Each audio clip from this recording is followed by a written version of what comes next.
Notre invité ce matin, François Fillon, bonjour. Bonjour. François Fillon, vous êtes avec moi avec nous tous jusqu'à 9 heures sur RMC BFM TV. Et ensuite, de 9 heures à 9h30, vous allez répondre aux questions des auditeurs ou des auditrices d'RMC. Tout à l'heure, franchement et directement, François Fillon, je vais vous parler de la primaire, je vous parlais de Big Malion, je vous parlais de Buisson, mais je voudrais commencer évidemment sur ce qui se passe et en Syrie et en Irak, avec les avions français qui ont décollé du porte-avions Charles de Gaulle, qui apparemment pourrait commencer à bombarder autour de Mossoul, puisque la grande bataille de Mossoul, qui est une ville irakienne importante, clé même, 1 200 000, 1 300 000, 1 500 000 habitants à Mossoul, pourrait commencer contre l'État islamique qui, depuis 2 ans, occupe cette grande ville irakienne.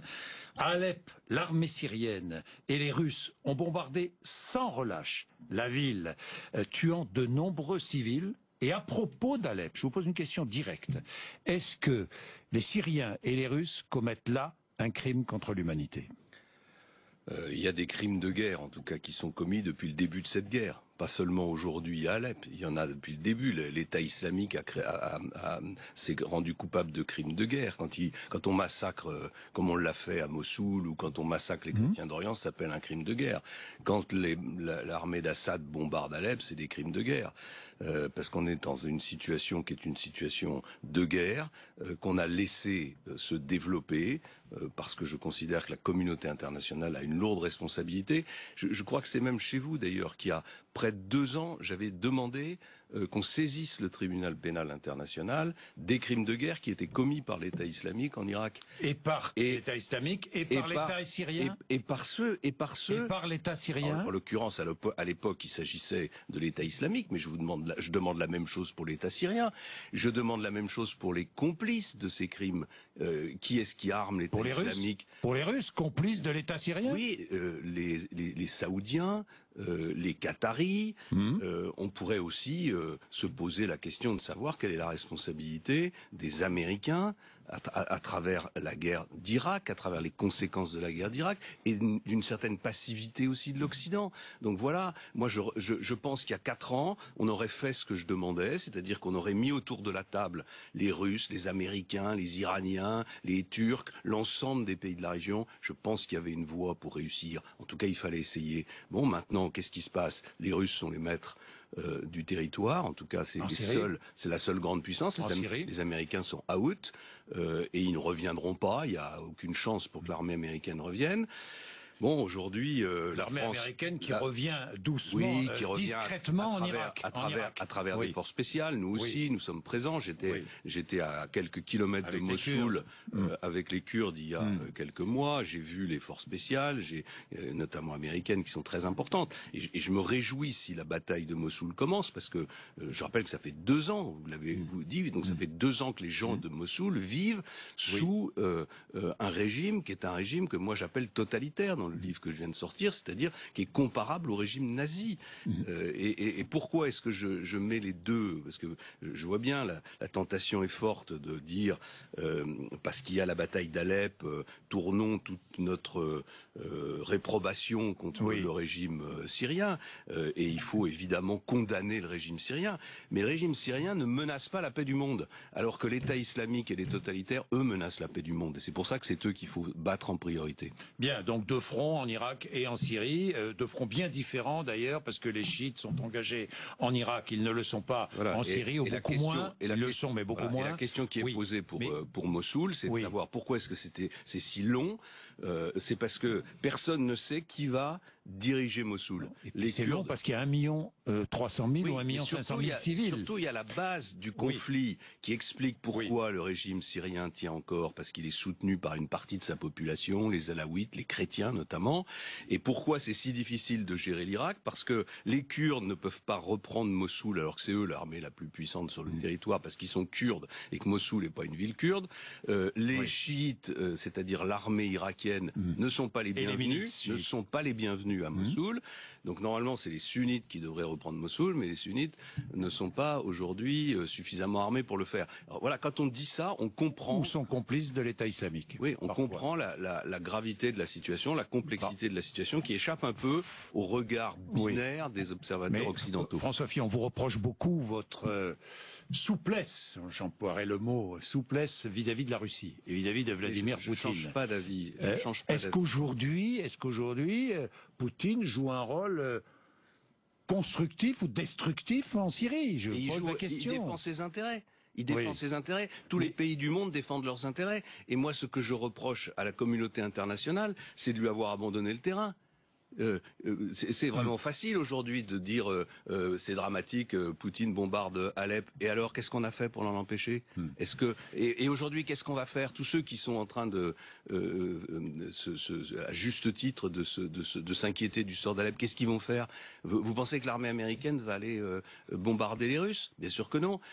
On a commis des erreurs depuis le début parce qu'on s'est entêté. Donc, nous laissons faire. Ben, bien sûr, c'est ce qui va se passer. On va laisser faire. Parce qu'on s'est entêté à croire qu'il fallait que le régime syrien s'effondre pour qu'une solution soit trouvée à la crise en Syrie. Or, le régime syrien ne s'effondre pas parce que le régime syrien est soutenu par les Alaouites et par les chrétiens. Des hommes, des femmes, des enfants meurent en Syrie et ailleurs. Et pendant cela, on débat en France pour savoir si on peut répartir dans un pays de 66 millions d'habitants 8, 9 ou 10 000 réfugiés. Est-ce que vous signez la pétition de Laurent Wauquiez qui s'oppose à l'ouverture de mini-jungles partout en France? Non seulement je ne la signe pas, mais j'ai dit déjà à plusieurs reprises que je soutenais la position de Natacha Bouchard, le maire de Calais, et de Xavier Bertrand, le président de la région, qui eux demandent le démantèlement de la jungle.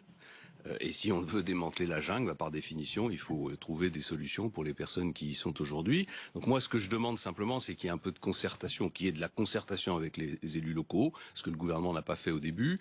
Et puis qu'on mette les demandeurs d'asile, puisque beaucoup d'entre eux sont des demandeurs d'asile, en attendant les décisions de justice, qu'on les mette dans des lieux non pas fermés, mais en tout cas ou au moins où on peut garder un œil sur eux, parce que le drame aujourd'hui, c'est on dissémine les demandeurs d'asile.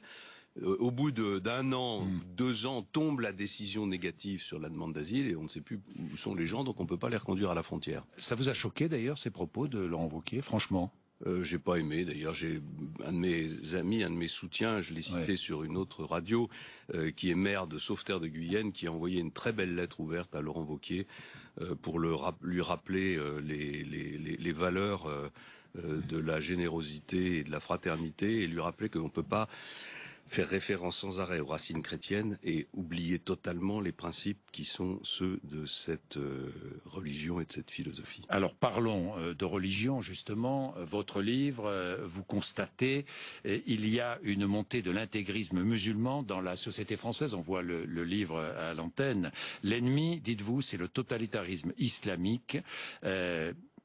Il ne s'agit pas de s'attaquer à la liberté religieuse. Expliquez-vous là, c'est ce que je veux dire 3 choses dans ce livre. D'abord, je veux dire qu'il y a un totalitarisme islamique, c'est-à-dire une menace mondiale, en tout cas qui menace une grande partie du monde et qui est comparable au nazisme, c'est-à-dire qu'on a les mêmes ingrédients, la volonté d'imposer une organisation de la société par la force, une organisation horizontale qui contrôle les consciences et même une tentation génocidaire puisqu'ils veulent éliminer les chrétiens d'Orient et chasser les juifs du Proche-Orient.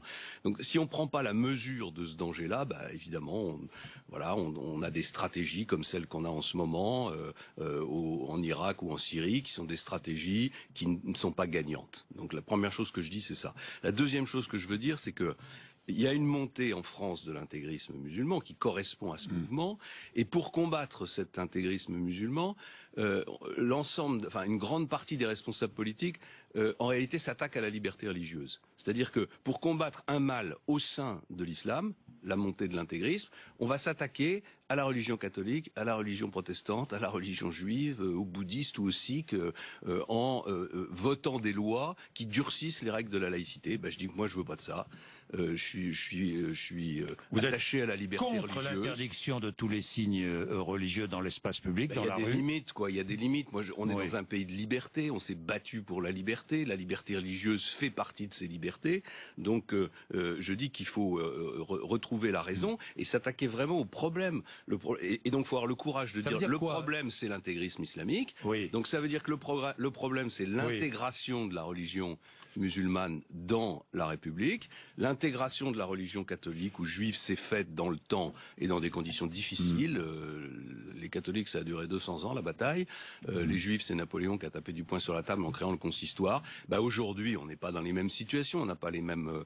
on n'est pas dans mais il faut faire la même chose, c'est-à-dire qu'il faut contraindre les musulmans à rentrer dans un dialogue républicain pour que ce soit les religieux musulmans qui expliquent que c'est pas nécessaire de mettre la burqa ou le burkini sur la plage, pour interdire les mouvements qui sont des mouvements qui se réclament du salafisme ou des frères musulmans. Ce qui veut dire que la loi existe, parce qu'il y a ce débat autour de la loi, le respect de la loi, est-ce qu'on doit dépasser, est-ce qu'on doit créer de nouvelles lois? Vous dites non, les lois sont là, elles existent, il suffit de les appliquer. Sur les questions de sécurité, on a tous les instruments. On a tous les instruments. On peut aujourd'hui déchoir de leur nationalité les Français qui sont partis en Syrie combattre contre la France. Ça existe depuis le Front Populaire. Oui. Ça s'appelle, on peut perdre sa nationalité si on prend les armes contre son pays. Donc ça veut dire que c'est pas la peine de se poser la question de savoir ce qu'on va en faire quand ils vont rentrer, parce qu'on n'en veut plus.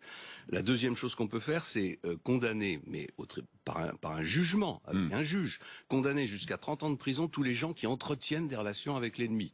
Ça aussi, c'est dans le code pénal depuis des lustres. On peut expulser les étrangers qui représentent une menace pour la sécurité nationale sans avoir besoin de loi. La seule loi que je propose, c'est la 4e proposition que je fais, c'est que les GAFA, comme on dit, les grandes entreprises de l'Internet, aient l'obligation de signaler les échanges suspects, comme les banques ont depuis des années l'obligation... Les échanges ont lieu sur Telegram, qui est une messagerie russe qu'on ne contrôle pas, qui est impossible à contrôler. Vous le savez bien, François Fillon. Je sais, mais il y a d'autres... D'abord, pas impossible à contrôler, rien n'est jamais impossible à contrôler. Quand on voit les... Oui. Ah bon, d'accord. Non, je ne sais pas si on contrôle Telegram, mais ce que je sais, c'est que je sais que les gouvernements sont sans arrêt dans une lutte pour casser les codes. Mais il y a beaucoup d'échanges sur Internet, il n'y a pas que Telegram. Les banques ont l'obligation depuis très longtemps de signaler les mouvements de fonds suspects à Tracfin.